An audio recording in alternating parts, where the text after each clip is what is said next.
Amém, glória a Deus. A paz do Senhor, queridas. Que bom estar com vocês. Glória a Deus, que coisa boa.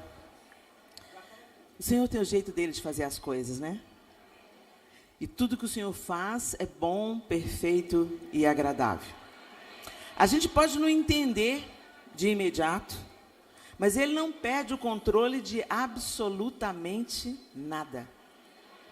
Você pode virar para sua irmã e falar assim: Ele não perde o controle de absolutamente nada. O Senhor é poderoso, não é, gente? Pois é, e aprove o Senhor, então, que eu estivesse com vocês com a palavra. E é tão interessante como Deus faz as coisas, porque Ele colocou uma palavra no meu coração sobre como tudo deve começar. Com oração. Às vezes a gente pensa: não, Senhor, o que o Senhor vai fazer? O que o Senhor quer fazer? Confia, deixa Ele fazer do jeito dele, que é melhor do que o nosso jeito. Nós estamos vivendo dias desafiadores, sim ou não? Sim. Gente, é impressionante, a gente está vendo coisas que a gente não pensou que ia ver. A gente está ouvindo coisas que a gente pensou que não ia ouvir. Nas profecias bíblicas há um relato de que todas as nações se voltariam contra Israel. E eu pensava, muitas vezes, indo ali naquela terra, conhecendo aquela gente de perto, conhecendo como eles são zelosos, amorosos, conhecendo como eles são solidários. E não de ouvir falar, de ver, de presenciar. Eu comecei a pensar: como Deus? Como é que essa profecia vai se cumprir? Não apenas por causa desse povo como ele é, mas por causa daquilo que aconteceu na nossa história recente. Quando a gente vai nos campos de concentração, na Alemanha, existem muros escritos: nunca mais. Nunca mais o mundo vai permitir uma barbárie, um genocídio que foi feito contra o povo de Israel no Holocausto. Eu nunca pensei que eu fosse ver pessoas se levantando contra Israel nessa geração. E a gente está vendo isso. A gente está vendo coisas sendo chamadas de certas que são erradas. E coisas que são erradas sendo tratadas como certas. A gente está vendo as coisas de ponta cabeça. E nesse tempo, uma coisa que tem me chocado e me alertado é que muita gente dentro da igreja tem ficado desanimada. As pessoas estão desanimadas, as pessoas estão descrentes. As pessoas começaram a questionar o amor, a bondade, a misericórdia de Deus. Senhor, o Senhor não está vendo isso? Senhor, o Senhor não vai fazer nada? Mas o Senhor não é justiça? O Senhor não é graça e misericórdia? Por que o Senhor está permitindo isso? E isso mostra, gente, como a gente customizou Deus. E como a gente criou um Deus segundo a nossa imaginação. Não é o Deus da Bíblia, o Deus das Escrituras, o Deus que se mostra, o Deus que envia o próprio Filho para ser moído, para que nós recebêssemos novamente acesso e vida. A gente se esquece disso tudo e a gente começa a medir aquele que inventou a justiça pela nossa justiça. E as coisas estão meio invertidas. E as pessoas desesperançadas. Porque a gente está dando lugar, gente, a um evangelho que não é o evangelho de Jesus Cristo. A gente escuta. E hoje, você não é alimentado apenas pela igreja local. Muitas de vocês me conhecem por onde? Pela internet. E na internet é terra de ninguém. Internet tem de tudo. Internet tem um ensino consistente, um ensino bíblico, um ensino cristocêntrico, e também na internet você vai achar um ensino que estimula o seu ego, um estímulo que fala que você é capaz de transformar a si mesma, que você tem que ser a protagonista da sua história. Legal de ouvir isso, não é? É muito legal de ouvir, mas cuidado com as minhas verdades. O diabo, quando ele foi tentar Jesus, ele não foi no óbvio. Ele usou a própria palavra de Deus para colocar Jesus à prova. Você pode pular daqui de cima. Não é assim que diz na palavra? aos seus anjos dará ordem a seu respeito para que te sustentem? Ele usa uma verdade, ele distorce a verdade. E a verdade distorcida nada mais é do que mentira. E a gente tem abraçado essas mentiras. E qual é a função desse engano, do espírito do engano no meio da igreja hoje? Tirar os fundamentos, matar as raízes, deixar só a casca, sem estrutura, oco. Então tem muita gente que está dentro da igreja há anos, mas está oco, está sem estrutura, está sem raiz. E a gente tem que se lembrar, gente, que a oração é a maneira através da qual nós nos relacionamos com Deus. Imagina eu ser casada com João e não trocar uma palavra com ele. Imagina eu ser casada com João e chegar perto dele só com as minhas listas de pedidos. Meu bem, ó, tá faltando arroz, feijão, ovo, traz hoje, tá? E nada mais. Ou imagina eu conversar com o João só no domingo, junto com toda a minha família. Isso é relacionamento, gente? E o que Jesus veio fazer? Jesus veio pagar o escrito de dívida que era contra nós. Nós não podíamos salvar a nós mesmos. Nós não podemos salvar a nós mesmos. Por isso Deus precisou enviar Jesus. E Jesus precisou de morrer para que a sede de justiça de Deus fosse saciada na morte sacrificial de Cristo. E essa morte sacrificial de Cristo nos deu livre acesso a Deus, para que nós voltássemos a nos relacionar com Ele, através da reconciliação que foi feita em Cristo. A Helena, isso é óbvio. Gente, mais do que nunca o óbvio precisa ser dito. Isso é a base. Tem gente que está dentro da igreja há 10 anos perguntando, mas a gente é salvo de quê? A gente é salvo da nossa picaretagem, a gente é salvo da nossa inveja, da nossa cobiça, dos nossos olhares odiosos, a gente é salvo da nossa soberba, a gente é salvo do nosso pecado original. A gente já nasceu pecador. Por isso que nós precisamos de Deus. Precisamos, para nos relacionar com Deus, de passarmos pelo único que é o caminho, a verdade e a vida. Quem é? Jesus. Ele derramou o sangue sacrificial. Só Ele foi o cordeiro imolado para a remissão de pecados. Por isso só Ele é a porta. Só Ele é a porta. Porque só Ele morreu e derramou o seu sangue inocente para a remissão de pecados. Os justos e santos que morreram depois de Jesus, morreram entregando a sua vida, imitando os passos do Mestre. Mas todos eles, apesar de serem redimidos por Cristo Jesus, eram imperfeitos. Todos eles eram como nós, limitados. Homens que foram sendo aperfeiçoados pelo amor de Cristo, vivendo a vida de Cristo. Homens e mulheres que se entregaram à santificação, ao trabalho do Espírito Santo. E muitos deles deram a sua vida mirando o exemplo do Mestre. Do Alfa e do Ômega, do princípio e do fim. Do único que é digno e perfeito. Então Jesus nos dá novo acesso a Deus. E agora você pode entrar. Ele abriu um novo e vivo caminho pelo seu sangue. Você não precisa mais de um sumo sacerdote. Você não precisa de mim te representar, do pastor Danilo te representar diante de Deus. A gente pode orar por vocês como corpo de Cristo. Mas você tem a chave de casa. Jesus te deu. Jesus te reconciliou. Então você pode falar com Deus Pai a hora que você quiser. Mas a gente está fazendo isso, gente?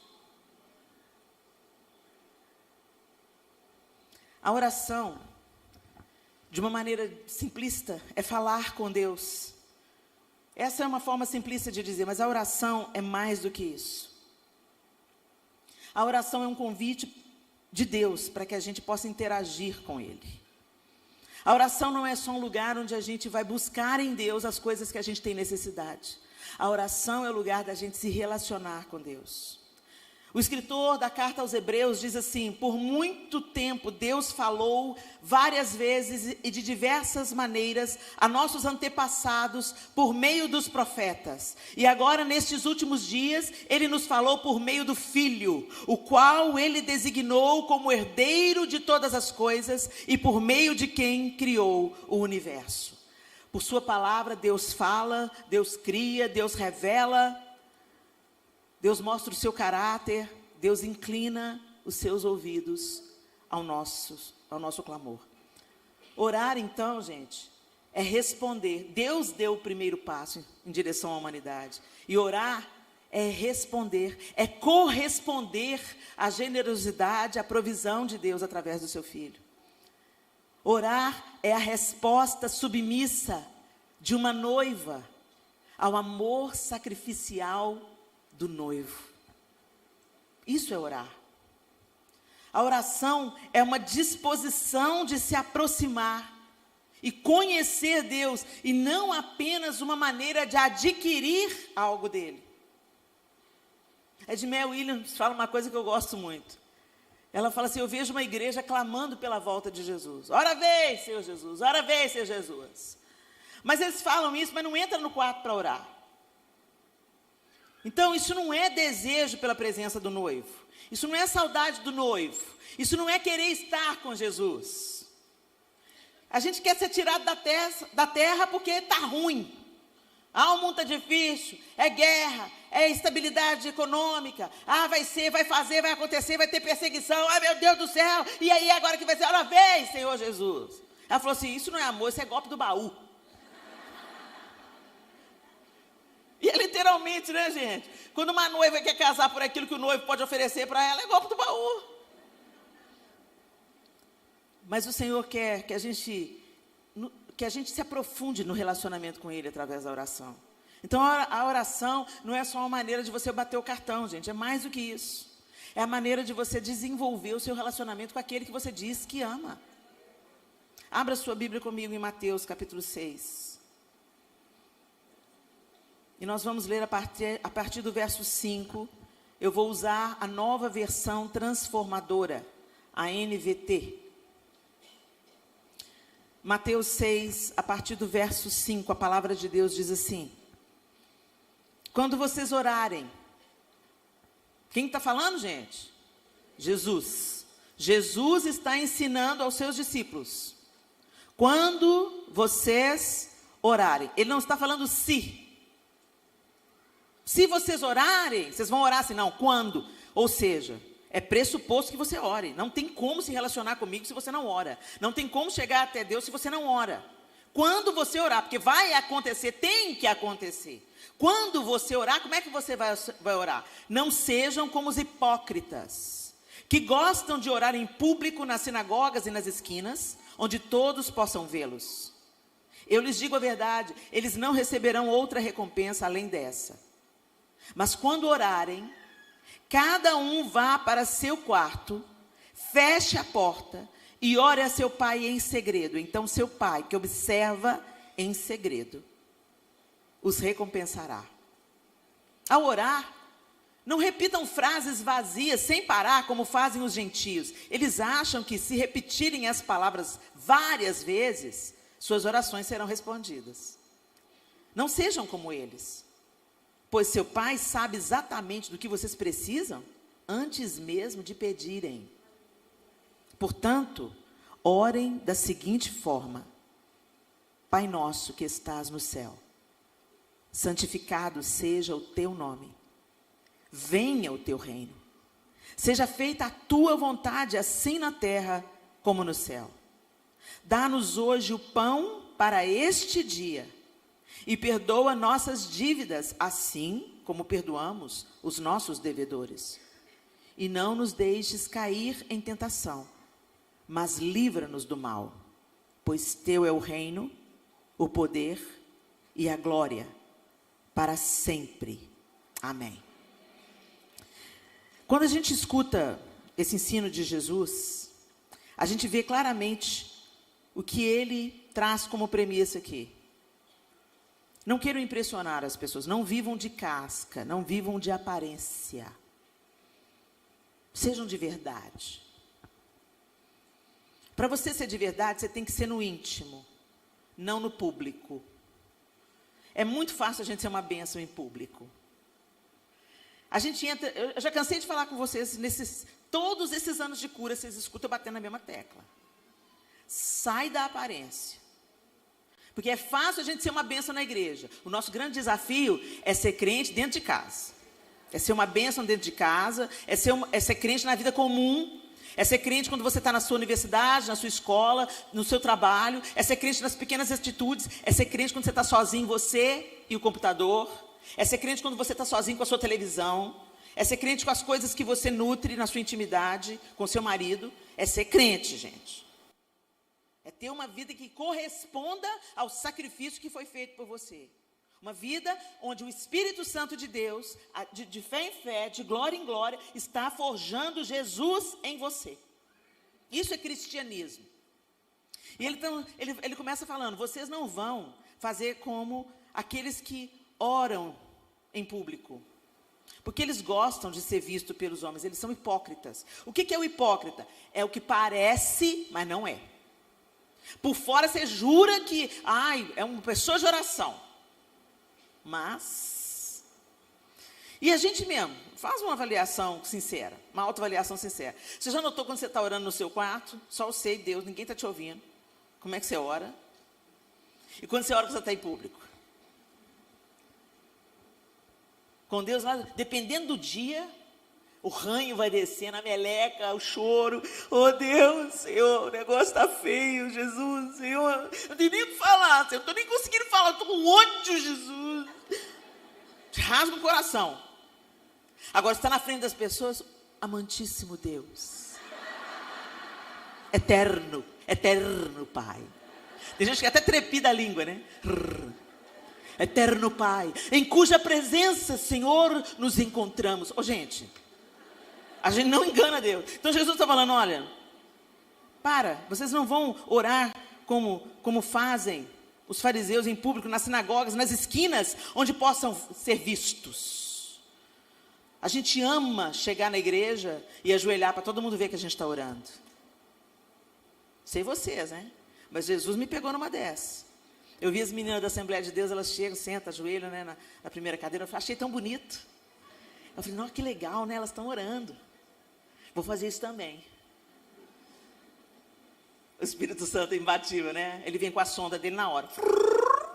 Por quê? Você já não orou lá no hotel?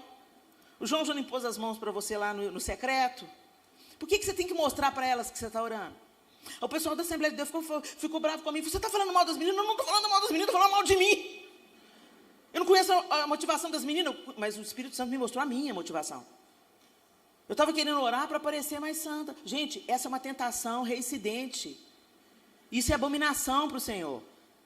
A nossa vida tem que ser, no público, ela tem que ser a consequência do que é o privado. É de dentro para fora. Quando é o contrário, sobe ao Senhor como um mau cheiro as narinas dele.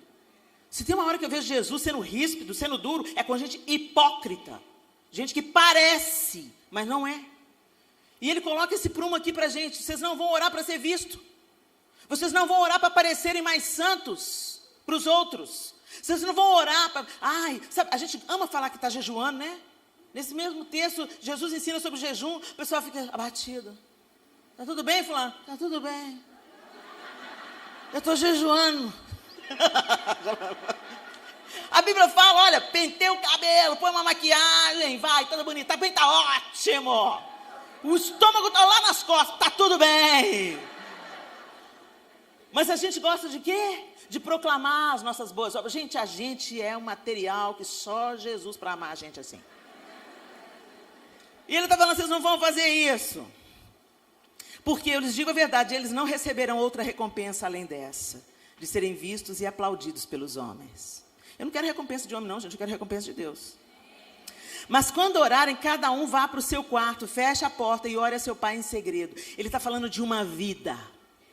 Ele está falando de intimidade, de cultivar o seu secreto com Deus, de cultivar o seu momento com Deus, de cultivar, de ser intencional nas suas... Gente, quando você quer conhecer uma pessoa, o que você faz? Você chama para tomar um café. Né? Você chama para sua casa. Vão lá em casa. Você conheceu uma pessoa, achou ela legal. Achou ela legal, você fala, como é que eu posso fazer para me aproximar da fulana? Vou convidá-la, vamos tomar um café? Vamos almoçar junto? Vamos sentar ao redor da mesa ali? E é assim que nasce o relacionamento. Não é assim? E aí, à medida que você vai conversando, você vai vendo que vocês têm muita coisa em comum, e isso vai aprofundando, e você vai aprendendo com aquela pessoa, e você vai conhecendo, ela vai contando as experiências dela, você vai contando as suas experiências, e assim nascem as amizades. Por que vocês acham que com Deus é diferente? Você não ora, não lê a Bíblia e fala que conhece Deus, conhece nada, gente. Por que vocês acham que naquele grande dia Jesus vai falar, não te conheço? Mesmo para quem profetiza em nome dele, para quem cura, expele demônio em nome dele. Porque não tem relacionamento. Então ele coloca esse prumo, ele coloca esse padrão. Vocês vão cultivar no privado, vai ser uma coisa verdadeira, de coração para coração, sem meias palavras, sem meias verdades, porque não dá para a gente esconder o nosso coração peludo de Deus, não, gente. Ele conhece as nossas faltas, Ele conhece os nossos limites, Ele conhece as nossas necessidades, e Ele tem prazer de ouvir a nossa sinceridade de coração. A Bíblia diz que o Senhor não despreza o quebrantado de coração. O quebrantado e contrito, Ele não despreza, Ele não rejeita. Você está despedaçado, vai chorar as pitangas para Deus. E não precisa de medir as palavras, porque você não pode esconder dele as palavras que a sua mente e o seu coração já falaram. Então que saiam pela boca como evidência da sua sinceridade. Mas aí... Ele também fala, não repitam várias frases vazias sem parar, como fazem os gentios, porque pensam que por falar muito, vai ser ouvido. Também não é critério. Mas aí ele coloca para a gente um padrão, uma ordem. E essa ordem, ela não fala de uma reza, porque a gente ora o Pai Nosso, gente, no automático. É uma reza. Reza é aquilo que você só repete igual um papagaio, sem entender e sem perceber as intenções por detrás de cada frase. E quando Jesus ensina, Ele está dizendo, Pai Nosso que estás no céu. Começa a oração aí. Pai Nosso que estás no céu. Sabe o que é isso? Para dar para a gente a perspectiva de que Deus é Pai. Nós somos filhos. Ele é grande, nós somos. Ele é perfeito, nós somos limitados. E não só isso, é Pai Nosso. A gente vive hoje no evangelicalismo uma fé autocentrada. Até nas nossas canções. A gente que o Pai é meu. Deus tem um propósito para mim. Deus tem um sonho para mim. Deus tem um ministério para mim. Deus me ama. Oh, me ama. Ele me ama. Ama mesmo, é verdade. Mas Ele ensinou a orar ao Pai? Por quê? Porque não é só você não, bem. Ele está se comunicando com o corpo. A noiva. A noiva não é constituída de uma pessoa só. A noiva é um organismo vivo. A noiva é cada um de nós. Então olha para essa pessoa que está do seu lado. Deus te ama tanto quanto ama ela. Você não é mais amada não, meu amor. A gente tem que perder esse negócio, sabe? De uma fé autocentrada. É tudo sobre mim, meu umbigo. Ai, Deus me ama. Eu sou filhinha preferida de Deus. Não tem isso não, gente. O Pai é nosso. Se o cotovelo está sofrendo, o corpo inteiro padece. Se o dedinho está machucado, o corpo inteiro padece. E a gente precisa de ter a ideia clara que Deus se relaciona com a sua noiva, com a sua igreja, da qual nós somos parte pela graça e misericórdia de Deus.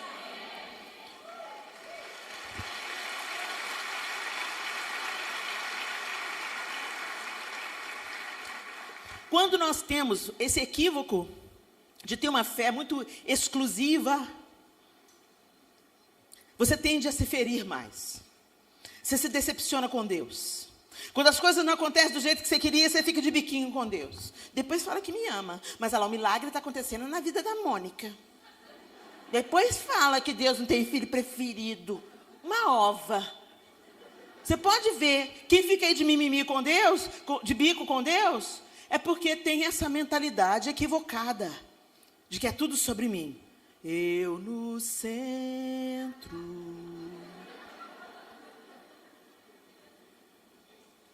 Pai nosso. A salvação é nossa. Jesus é o nosso Rei. Deus é o nosso Pai. Pai nosso que estás nos céus. Nós precisamos de declinar de uma visão de fé autocentrada e egoísta. Tem uma estrutura aqui. Santificado seja o teu nome. Mas Helena, Deus já é santo. Mas como que o nome dele pode se tornar ainda mais santo? Como que o nome dele pode ser ainda mais bendito? Pela vida dele em você. Pelo seu testemunho. Por aquilo que ele está trabalhando em você, forjando em você. Quando as pessoas veem você atravessando um problema difícil, permanecendo fiel e atravessando o vale, saindo do outro lado vitoriosa, as pessoas se inspiram. E elas enxergam, não é sobre a Helena, é sobre o que Deus está sustentando e fazendo na vida da Helena. As pessoas começam a glorificar a Deus. Às vezes você conhece aquela pessoa que tinha uma vida doida, louca, autodestrutiva, destruía a família, cheia de vícios, de perversões. Aí Jesus entra na vida dela. E aí você vê, até a cara da pessoa fica diferente. Parece que ela fica iluminada. A atitude é outra, o tom da voz vira outro, o jeito de caminhar vira outro, o jeito de vestir vira outro. E você sabe que não foi uma coisa só de casca, porque você às vezes é uma pessoa próxima de você. Gente, não tem nada mais delicioso do que ver um processo de novo nascimento. É delicioso demais. A gente experimentou isso de uma maneira muito evidente quando o Arthur, o nosso terceiro filho, nasceu de novo. Ele foi criado na igreja, cresceu na igreja, sempre foi um menino que nunca me deu trabalho. A não ser, trabalho assim, de, por exemplo, ter vício, mexer com droga, nada disso. Mas o Arthur, ai Jesus, eu tive que pôr muita mão na cabeça dele e falar, ungido do Senhor, você vai dar muito trabalho para o inferno, rapaz. E aí chegou um tempo que ele veio com uns papos esquisitos, de que não queria ir na igreja, porque a igreja, sabe aquelas papas? Só tem hipócrita, como no mundo não tivesse hipócrita, O mundo é tão bom, né? A igreja é só a igreja que é ruim. Né? Uns papos assim e tal. Mas aí Jesus entrou. Quando Jesus entrou, meu Deus, não tem dúvida que Jesus entrou. Não tem dúvida. Ele nunca pedia perdão por coisa nenhuma. Mãe, pai, preciso conversar com vocês. Desfilou todos os pecados dele diante de nós, pediu perdão. Falei, meu Deus, Jesus fez. Começou a ser a pessoa mais amável do mundo. E todo aquele poder de argumentação que sempre me talhou o sangue, agora ele usa para anunciar Jesus. Eu falei assim, Jesus. Não tem nada mais maravilhoso, você vê a evidência. E quando você vê a evidência, não tem como você dar glória para o homem. Você fala, só Deus faz isso. Só Deus faz isso. Santificado seja o teu nome, Senhor. Que o seu nome seja santificado na minha vida. Que as pessoas olhando para mim, elas vejam o aperfeiçoamento do Senhor, a obra do Senhor. Venha o teu reino. Então você percebe que a primeira parte, venha o teu reino, seja feita a tua vontade. É tudo sobre Deus. Pai nosso que estás no céu, santificado seja o teu nome. Venha a nós o teu reino e seja feita a tua vontade. A estrutura da oração adequada é primeiro você entender quem Deus é. Você não interage com Deus de igual para igual. Sabe aquela história? Não, Deus é meu chapa. Aquela palavra profética, vocês lembram? Nega beiçuda, eis que te digo. Falo assim contigo porque tenho intimidade contigo, gente. Sabe, o pessoal fala, Deus, gente... Gente, quando você vai conhecendo Deus, através da palavra, através da comunhão, te dá uma santa reverência, gente. Te dá uma santa reverência. Tem um momento que você tem medo até de mexer. Se você está orando e ele entra no quarto, você fica paralisado, cara. É uma presença santa. Que vai, não, Jesus é meu chapa. Gente, sabe aquela pessoa que jura que tem intimidade com você, mas não tem nenhuma? Oi, amiga. Amiga, te conheço. É assim.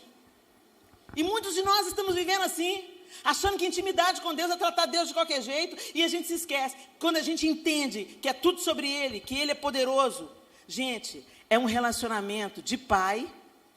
Mas, por exemplo, eu não trato meu pai de qualquer jeito. Eu beijo meu pai, eu sento no colo do meu pai. Hoje eu não sento não, porque eu estou pesada para ele. Mas eu reclino a cabeça no peito do meu pai. Mas eu não chego para ele e falo assim, e aí, velho? Não, ele é meu pai. E, deixa eu só abrir um parênteses aqui. Você que é filho de pais mais velhos. Eles não deixaram de ser pai porque estão mais velhos, não. Nós devemos honra aos nossos pais até o último fôlego de vida deles. Às vezes a gente pensa, trata os pais como eles estão envelhecendo e algumas limitações estão se impondo. E você fala, não vai não, pai! Eu me peguei, Deus puxou minha orelha. Minha mãe na pandemia saía sem máscara. Aí um dia o guarda parou ela, senhora, cadê a máscara? Ela sozinha na rua. Cadê a máscara? Você está sem máscara, senhora? Tô não, seu guarda, pera aí. Tá aqui. Amigo do peito. A máscara estava no sutiã. Mãe, misericórdia, mãe. A máscara não é para ficar no sutiã. Arleninha, eu não aguento, não. Eu vou caminhar às 5:30 da manhã por causa disso. Eu não encontro com ninguém me enche a paciência, ninguém me passa vírus, eu não passo vírus para ninguém, mas eu não aguento andar com aquele negócio que fica me dando dor no peito. Eu vou ficando sufocada. E aí eu fui toda folgadinha. A senhora não pode fazer isso definitivamente, mãe. A senhora tem que ter juízo. O Espírito Santo falou, quem é a mãe? A gente passa umas vergonhas, né? A gente tem que calçar a cara e falar, oh, desculpa, mãe, desculpa. Eu aconselho, eu sugiro. Eu sugiro a senhora, mamãezinha. Nossos pais, eles podem estar velhos, mas eles são adultos. E deve ser muito duro ser mandado por um filho. Tipo, não, troquei suas fraldas. Você está querendo vir me dar ordem? Te aguentei na adolescência. Você vai querer me dar ordem? E às vezes a gente tem esse relacionamento com Deus, sabe? A gente quer dar ordem para Deus. Não se esqueça. A gente precisa de ter, não perder a visão de que Deus é todo poderoso e que você pode se achegar confiante na intimidade, no acesso que Jesus te deu, mas não perca a reverência. Não perca o padrão. Ele é um Deus santo. Se Ele se manifestar em toda a sua glória, a gente vira churrasco. Por isso que a gente vai ter que ter um corpo glorificado. Essa estrutura não dá conta. Se Deus se manifesta, a gente vai ler, eu não sei se vocês leram aquele livro que foi lançado há muitos anos atrás, o Caçadores de Deus. Aquele livro me impactou muito, porque ele descreve uma experiência de um cara que estava buscando a manifestação de Deus, manifestação de Deus, manifestação de Deus. No culto que Deus se manifestou, o púlpito de acrílico fendeu no meio, o pastor voou 2 metros para trás, ficou lá estichalhado, e o povo vinha se arrependendo de pecado espontaneamente, tamanha era a reverência imposta, o ar ficou rarefeito, segundo a descrição dele. Ele falou assim, era difícil a gente respirar, o ar ficou rarefeito. A gente fala, vem com o peso da tua glória. O Espírito Santo traduzindo. Não, vamos lá, vamos traduzir essa música. Porque se ele vem com o peso da glória dele, gente, a gente desintegra. Vocês viram alguma cena lá das Cataratas do Iguaçu agora? Quem aí viu? Está com uma vazão impressionante, nunca vista antes. Aquelas passarelas, tudo estão sendo arrastadas. Milhões de litros de água por minuto, por segundo. Uma força descomunal. Você já viu o oceano? Uma força descomunal, a gente vira nada. Pois é, foi Deus que criou. Por aí você vai ter uma ideia. A estrutura é: venha o teu reino. Reina sobre mim, Senhor. Seja feita a tua vontade. Aí a gente lembra da oração de Jesus. Eu quero isso, Senhor. O meu desejo é que o Senhor afaste de mim esse cálice. Eu estou expondo para o Senhor, Pai, a minha angústia. Contudo, que seja como o Senhor quer e não como eu quero. Se Jesus orou assim, por que a gente fica dando ordem para Deus? É confiança de que a vontade de Deus é boa, perfeita, agradável, é melhor do que a nossa. Porque Deus está no nosso futuro. Nós somos limitados pelo tempo. Deus é atemporal. Deus não está preso no relógio, nem nas estações do ano. Ele tem a visão do todo, nós temos uma visão fragmentada. A segunda estrutura da oração do Pai Nosso: o pão nosso de cada dia nos dá hoje. Perdoa as nossas dívidas, assim como temos perdoado aos nossos devedores, e não nos deixes cair em tentação. Essa segunda parcela é de dependência, de confiança e de obediência. Quando você fala o pão nosso de cada dia, isso está falando de confiar na oração. Quando a gente ora, a gente tem que confiar que Deus está ouvindo. Quando a gente ora, a gente tem que confiar que a bondade de Deus se inclina sobre nós, ainda que Ele diga não.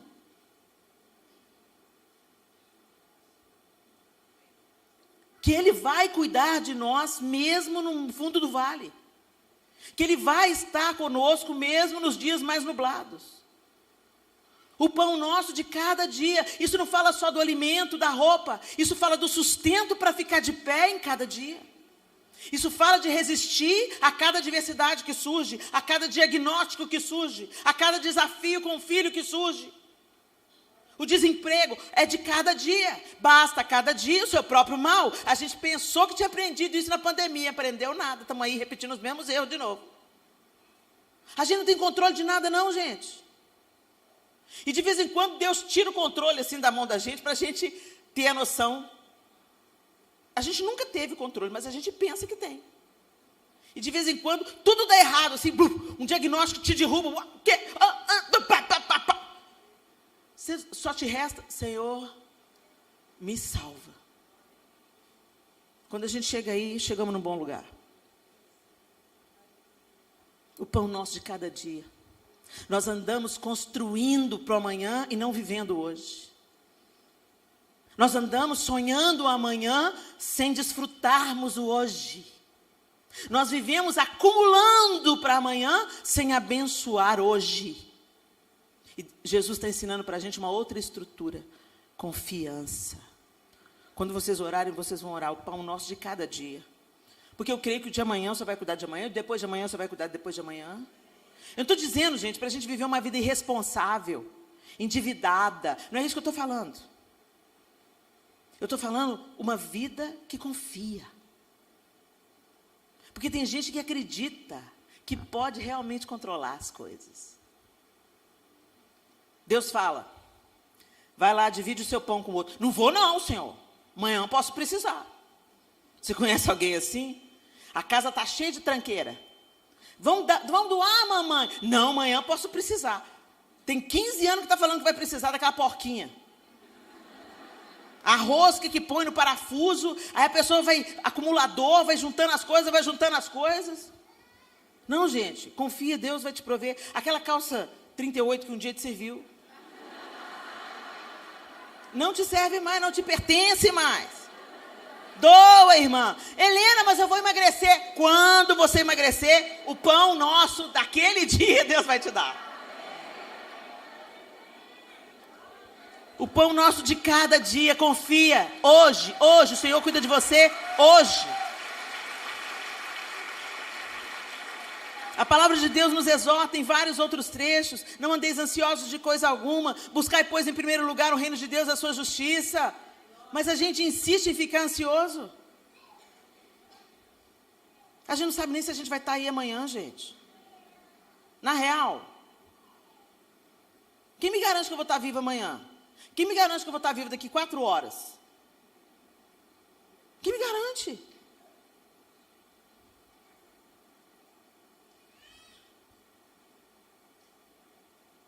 Perdoa as nossas dívidas, assim como perdoamos aos nossos devedores. Ou seja, se você está se achegando a Deus para fazer essa oração, parta do pressuposto que você está resolvido com o seu próximo.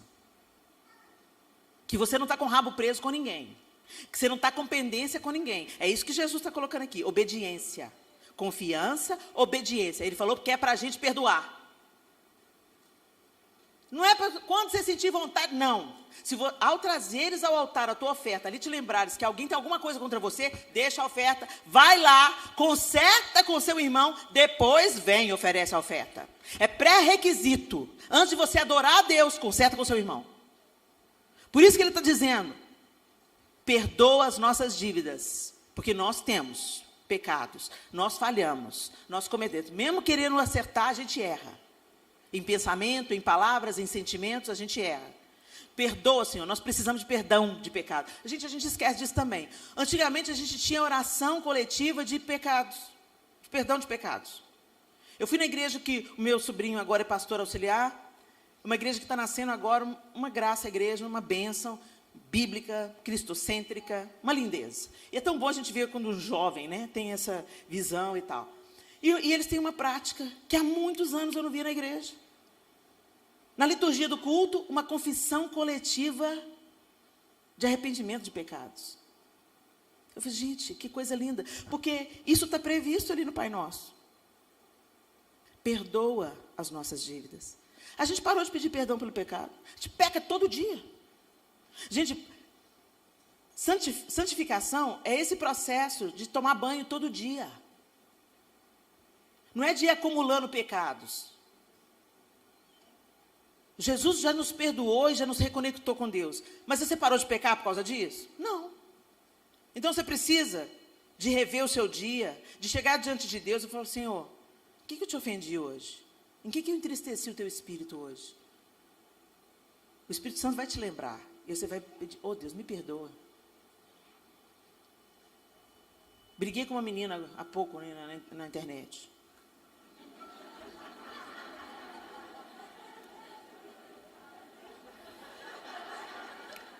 A bonita foi falar bem do Hamas. Foi atacar Israel. Aí, eu mandei uma mensagem para ela, no direct. Movida pela ira, né? Eu fui do 0 ao 1000, assim. O quê? Peguei o telefone e falei assim, você é ignorante ou imbecil?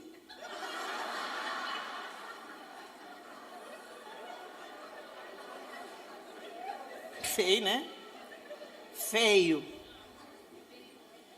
Aí ela me desacatou do lado de lá. Ignorante você, não sei o que, imbecil é você. Ah, esqueci mais um item. Mau caráter. Quando você pensa que você está livre de você, ao velho homem desgraçado aí batendo na sua porta de novo. Falei, o João regalou o olho. Que isso? O que está acontecendo? Helena, quase que ele tomou o celular da minha mão.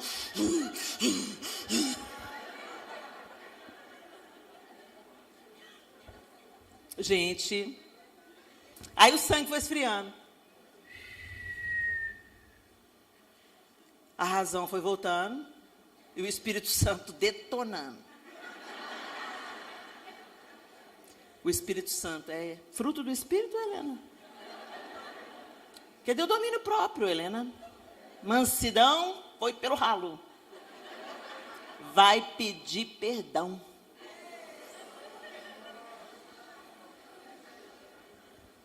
Gente, olha. Gente, deixa o Espírito Santo fazer a obra para você não passar vergonha. Porque se você insistir no erro, dar vazão para sua cara, e você está querendo viver diante de Deus, você vai passar vergonha. Aí fui lá, né? Não consegui, gente. O Espírito Santo não me dava sossego. A coisa foi ficando tão feia que eu estava no meio de um almoço com os pastores. Eu disse, gente, vocês me dão licença um pouquinho? Levantei, fui lá no canto do restaurante, desbloqueei ela.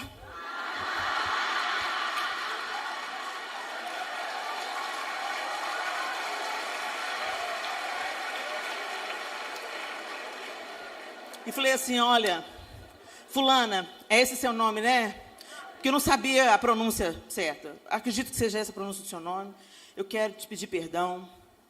Idiota fui eu, imbecil fui eu, de ter te tratado dessa maneira. Eu não tinha o direito de, mesmo tendo uma posição diferente da sua, te tratar do jeito que eu te tratei. Isso não representa o Deus a quem eu sirvo e amo. Eu te peço que você me perdoe, viu? Eu não te conheço, você não me conhece, eu me senti atingida, eu amo demais aquele povo, mas eu não tinha o direito de falar assim com você. Então, eu espero que você me perdoe. Eu fui uma tola me dirigindo a você dessa forma. E não quis mais saber a resposta.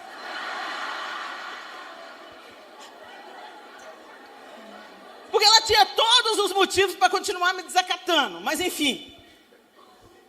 Não voltei lá para ver, não. Eu espero que ela tenha me perdoado. Mas, enfim, o que eu estou querendo dizer, gente, é que a obra do Espírito Santo em nós, ela está sendo feita. E a gente precisa se expor a essa obra todos os dias. E a gente precisa de reconhecer os nossos pecados diante de Deus. Está lá, está no modelo que Jesus deixou. Perdoa as nossas dívidas, Senhor. E é assim que nós vamos sendo aperfeiçoados. Você vai querer parar de passar vergonha. Você vai querer parar de pagar mico para o diabo. Você vai querer que o nome de Deus seja santificado na sua vida. Então nós precisamos de tomar banho todo dia. E para a gente, se chegar a Deus e pedir perdão, a gente tem que estar com o nosso próximo resolvido. Se alguém tem alguma coisa contra você, vai lá e pede perdão. Vai lá e ele pode querer não aceitar? Pode, é o direito dele. Mas você tem a obrigação, no que depender de você, tenha paz com todos os homens. Depois que meu sangue esfriou um pouco mais, eu ainda procurei ela lá, mas agora eu acho que é ela que me bloqueou.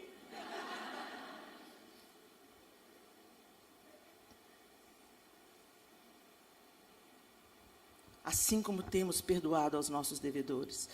E não nos deixes cair em tentação.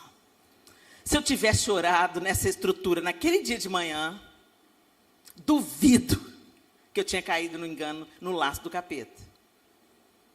Porque o Senhor escuta a nossa oração, gente. Quando você vê que o negócio está ficando feio assim, o Espírito Santo, pá, dentro de você, ao Senhor, enche a boca d'água.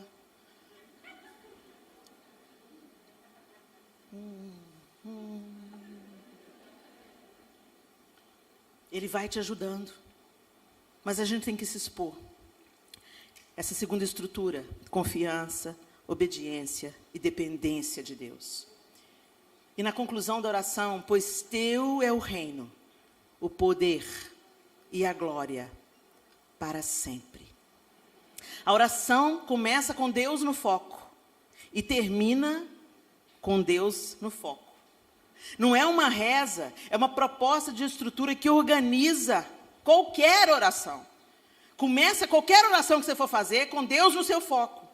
E termina a sua oração dando a Ele graças por quem Ele é, com Ele no foco. Teu é o reino, teu é o poder, tua é a glória. O Senhor sabe tudo, o Senhor é sábio, o Senhor é santo, o Senhor é bom e eu te agradeço. Todas as nossas orações devem ser permeadas por essa estrutura. E não uma estrutura egoísta. Não buscando apenas as benesses de Deus. A gente custa orar, e quando a gente ora, a gente ainda ora errado. Porque a gente vai a Deus só com as nossas listas, igual eu citei aqui o exemplo. Só com a nossa petição. E normalmente a nossa lista é para a nossa família, para a nossa igreja. My precious. Tudo meu, tudo meu, tudo meu. E o Senhor está ensinando para a gente que não é assim, não. Olha que interessante, no livro do John Piper, o livro do John Piper chama Quando Eu Não Desejo Deus. Ele diz assim, abre aspas, Não é errado querer as dádivas de Deus e pedi-las. No entanto, toda dádiva deve ser desejada essencialmente porque ela nos mostra mais de Deus e nos acrescenta mais dele. Assim, é secundária cada oração pela vida, pela saúde, pelo lar, pela família, pelo emprego e pelo ministério. O grande propósito da oração é pedir que em todas as suas dádivas e por meio delas, Deus seja a nossa alegria. Gente, quando nós começarmos a interagir com Deus, a nos relacionarmos com Deus, através de uma oração moderada pelo Pai Nosso, nós vamos entender, nessa interação com Deus, que quando Ele fala não, Ele está nos amando. Que mesmo quando você está no vale, Deus não te abandonou. Que mesmo quando o resultado da eleição não foi o que você esperou, Ele não perdeu o controle. Que mesmo quando a guerra explodiu, sem você entender com tanta violência, Deus é o único capaz de pegar a história da miséria humana e transformar em triunfo, em conversão, em uma oportunidade para Jesus se apresentar para um povo. Esse que é o Deus que a gente serve. Mas a gente customiza Deus. E Ele mais se parece com o gênio da lâmpada, com o Papai Noel. E as nossas orações são totalmente egoístas e autocentradas. E a gente ora pouco. E quando a gente vai para Deus, é só na hora do perrengue. É só na hora da luta, é só na hora da adversidade. Aí a gente faz campanha. Aí a gente dobra o joelho. Aí a gente jejua 21, 40, 70 dias. Aí a gente busca a bênção. A gente busca a cura. E Deus, muitas vezes, por misericórdia e graça, atende a nossa súplica, atende o nosso clamor, dá a nossa provisão. Mas a gente perdeu a oportunidade de viver um outro nível de relacionamento com Ele. De recebermos a porção de calma para atravessarmos os vales. De recebermos a porção de paz. Eu não abri isso, mas vou abrir com vocês hoje. As coisas acontecem aqui no Cura, hein, Mônica? O João, esse ano, enfrentou um câncer. Quando você pensa assim, gente, tem tanta coisa, Senhor. Quando você ora para o Senhor, Senhor, a esperança adiada, apodrece os ossos, Senhor. Ouve o meu clamor, Senhor. O Senhor sabe qual é a minha petição diante do Senhor. E quando você espera uma resposta, vem um diagnóstico.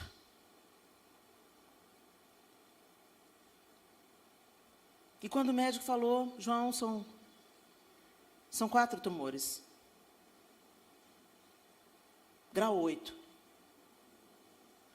3, 7, 1, 8. Você tem que fazer uma cirurgia. Eu me conheço. O João me conhece, nossos filhos nos conhecem. Eu sou intensa em tudo. Mas a paz que supera todo o entendimento, ela veio sobre mim e sobre o João. A gente ficou olhando para o médico. Vai ter que fazer cirurgia e é rápido. A gente saiu dali, ficamos olhando um para o outro. Nas investigações a gente estava pedindo a Deus livramento. Livramento, Deus, dá livramento, dá livramento. Que seja um tumor benigno, que não seja nada, Senhor. Tem misericórdia, Senhor. Como é que a gente vai lidar com isso, Senhor? Tem misericórdia. Tantas coisas passam pela cabeça. Mas Deus não deu. E Ele não me amou menos, em nem um minuto. Ele não amou a gente, né, meu bem? Menos nem um minuto. Ele esteve conosco, Ele está conosco. Todos os dias da nossa vida. É essa presença que você vai querer ter no dia mau. É essa presença que você vai querer ter. Então, construa o seu caminho de relacionamento. Porque a religião não te dá isso. Esse evangelho fake que está sendo pregado não te dá isso. Essa oração autocentrada e egoísta não te dá isso. Tratar Deus como se Ele te devesse alguma coisa não te dá isso.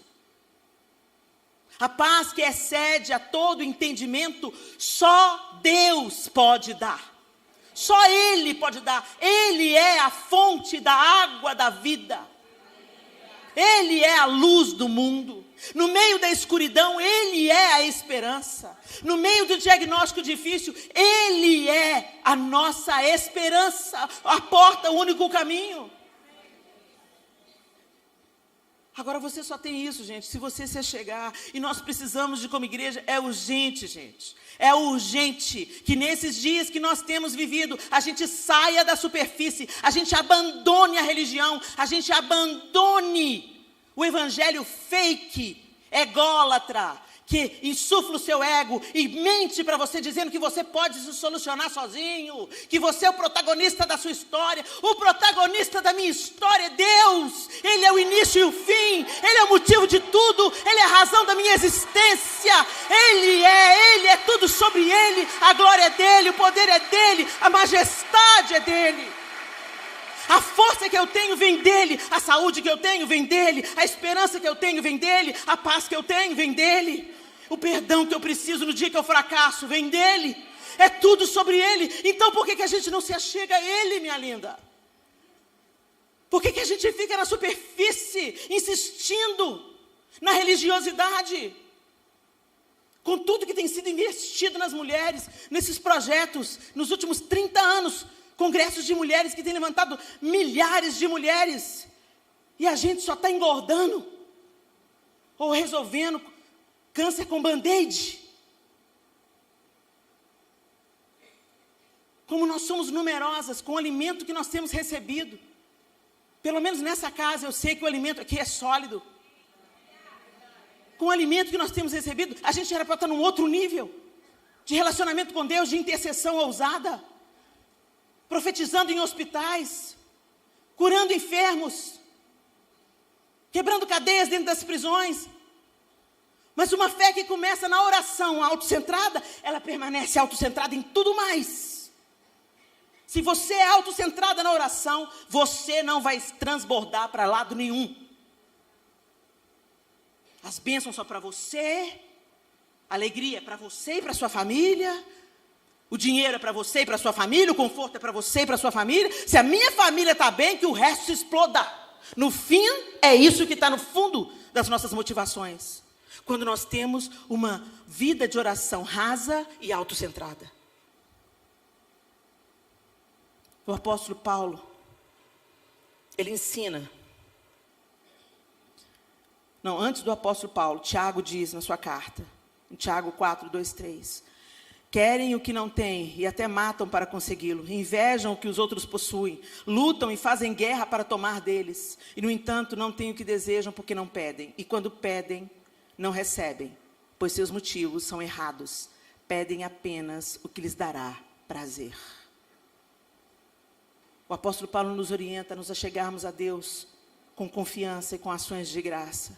Aos Filipenses ele diz, não vivam preocupados com coisa alguma.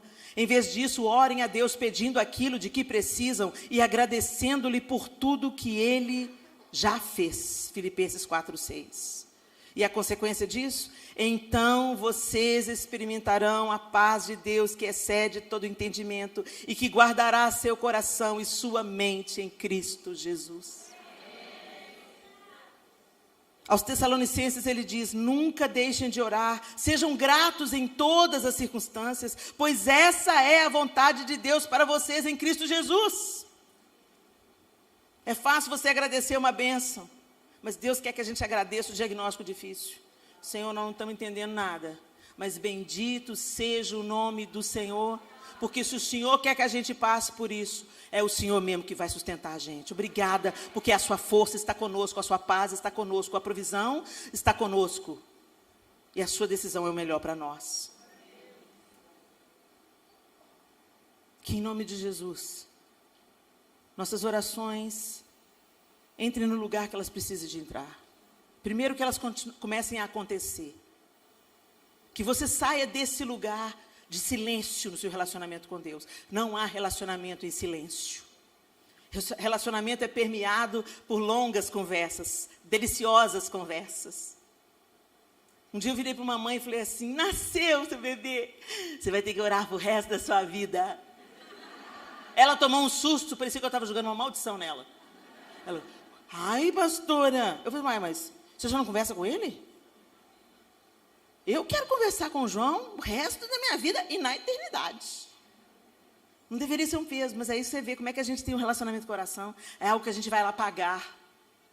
É algo que a gente vai lá dar o check da religiosidade. Ah, tem que orar, né? Ah, vou orar. Não, gente, vou lá. Vou conversar com o meu amor. Vou ter uma conversa com ele. Vou abrir meu coração para ele, vou confessar meu pecado para ele. Vou buscar minha alegria nele, vou buscar minha esperança nele. Vou contar meus sonhos para ele. E vou dizer: coincide com os meus, Jesus. Me faz sonhar os seus sonhos, porque os seus ninguém pode frustrar. Eu quero sonhar os seus sonhos. É num relacionamento, gente. E o relacionamento profundo, intenso, prazeroso, leve. É isso que Deus quer ter com a gente. Uma história. Caminhar junto.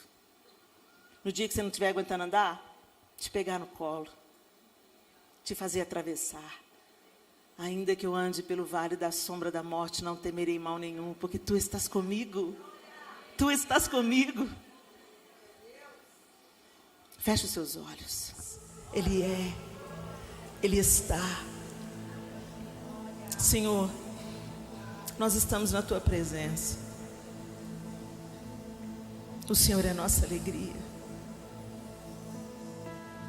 O Senhor é a nossa esperança. O Senhor é a fonte da água da vida. O Senhor é a nossa alegria, contentamento e prazer. E força nos dias difíceis. Pai nosso, nós, como tuas filhas reunidas aqui, te pedimos: ensina-nos a orar. Ajuda-nos, Espírito Santo de Deus, a sermos intencionais na nossa vida de oração. A buscarmos até encontrar. A priorizarmos esse tempo, Senhor, mesmo quando é desafiador. Como se disso dependesse a nossa vida, porque depende. A gente não sabe o quanto. Não queremos andar angustiadas nem desesperadas, mas queremos descansar em Ti, achando a nossa porção no Senhor, todo dia. A nossa paz, a despeito das circunstâncias ao redor. O nosso contentamento, a despeito daquilo que temos. A nossa fé esperançosa de que a gente já sabe o fim da história. E reconhecer o Senhor em todos os nossos caminhos. O Senhor é bom. A sua misericórdia dura para sempre. E de geração em geração a sua fidelidade. Nós queremos não apenas verbalizar isso, Senhor, mas nós queremos viver isso, Senhor. Conversar contigo, nos aquietar aos teus pés, como Maria, falar e ouvir, ouvir e falar, aprender de ti, aprender de ti, receber de ti o que só o Senhor pode nos dar.